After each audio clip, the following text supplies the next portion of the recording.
Well, the state of the state football-wise today, huh? It's pretty well for Florida State as far as Bobby Bowden goes. And leading up to this game week, even I'm getting excited. I'm not from around here, and this is all new to me, and it's pretty exciting. But we are now just 3 days away from the Seminoles season opener against Texas Tech. And today, the annual kickoff luncheon at the Civic Center gave the faithful a chance to catch the spirit and to hear the Chief deliver his State of the Union address. Now, by all indicators, this should be a banner year for Florida State, but the coach isn't one to make comparisons too quickly with the great teams of the past. I know this since I've been here. A couple of the best ball teams we've had was 79 and 80. This group of guys is more talented, but will they be as good? Well, we'll start finding that out Saturday night at Doak Campbell Stadium, 7 o'clock kickoff. Don't forget our Seminole preview show Friday night at 7:30 right here on Channel 6. The Florida A&M Rattlers, meanwhile, look toward their season opener as well, also Saturday, also at 7 o'clock, and against Tuskegee at Bragg Stadium right here in Tallahassee. Now to baseball, where the National League is going to examine the evidence a little more closely before deciding whether or not to suspend Houston Astros outfielder Billy Hatcher, who was caught with cork in his bat last night in a game against the Cubs. Hatcher was ejected from the game and faces a suspension if he's found guilty, but he contends that bat wasn't even his. You know, I had no idea that the bat was corked or whatever because it was a batting practice bat that the pitchers used, and I grabbed it and I used it because it was my model. Well, tonight in Houston, Rick Sutcliffe looking for his 16th win, but Houston's Kevin Bass had other ideas. He takes Sutcliffe deep to right field. A solo homer made it 3-1 Astros, and Houston is burying the Cubs right now, 10-1 in the ninth. Earlier this afternoon, the Expos down San Francisco 7-3, but the Giants still on top in the West.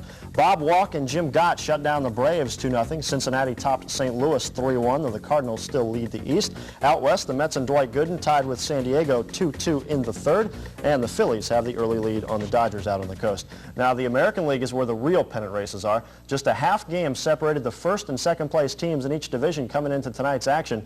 The A's are chasing the Twins in the West, and tonight Reggie Jackson made what might be his last appearance at Yankee Stadium in his career. But in the top of the second, it was Terry Steinbeck who gave the Athletics the early lead with this single up the middle off Tommy John. It scored Mark McGuire. Oakland led it 1-0. The Yanks tied it up in the fifth. Don Mattingly, the hitting machine, strokes his third straight hit to right. It scored Bobby Meacham, made it 2-2 at that point. Right now, it's still 2-2, and now they're in the 10th inning. But even if the A's can pull it out, they'll still trail the Twins in the West because Minnesota beat the Red Sox 5-4 tonight. Earlier today, Toronto topped Cleveland 7-6 on an eighth-inning homer by George Bell. So Detroit went out and kept their half-game cushion by beating Cleveland, but it was not easy. Tom Candiotti pitched a one-hitter for the Tribe, and he still lost. Elsewhere, Chicago blanked Texas 5-0, Milwaukee over KC 3-2, and Seattle outslugged Baltimore 8-6. We turn now to a former Florida State Seminole with big league aspirations.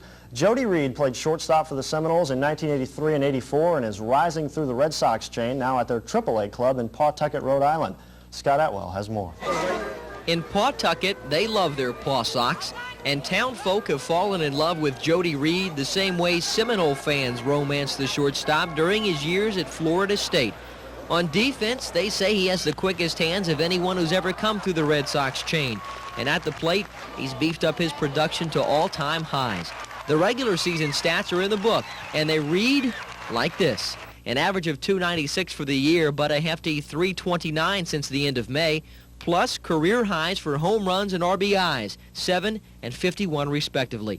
It's just about everything Jody wanted to accomplish in his first year of AAA ball, which is only one step away from the majors. I think every hitter wants to hit 300, and I basically wanted to keep my errors under 20, and I've done that. I wanted to be consistent. I wanted to hit consistently and play good in the field, and I think that's what a minor leaguer has to do to show them that he can play in the major leagues.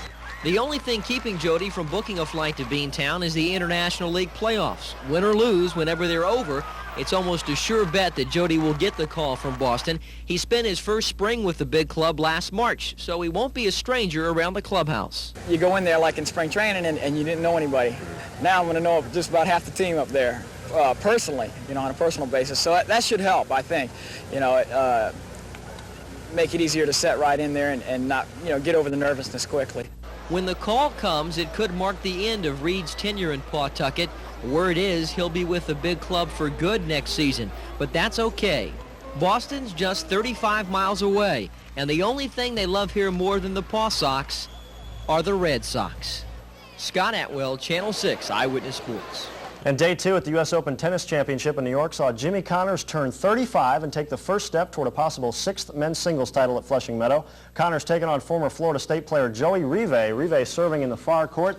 He's going to drive Connors deep to the baseline, and then he's going to come to the net for the nice volley, with Jimbo with the soft backhand just passing down the line for the winner. Connors won the first set 6-1. We go now to match point. Connors serving in the far court. Rive again with the long return, but when Connors returned, keeps him deep, he hits it long. Connors took the second and third sets, wins it 6-1, 6-4, 6-4. Happy birthday, Jimbo. Thursday's best fishing, a little more reasonable hour than in recent days, about 7 in the morning up till noon. And the lucky combo at the Jefferson County Kennel Club tonight, the 3-4, paid $39 even. And Frank, that's sports. Okay, thanks, Ken. Well.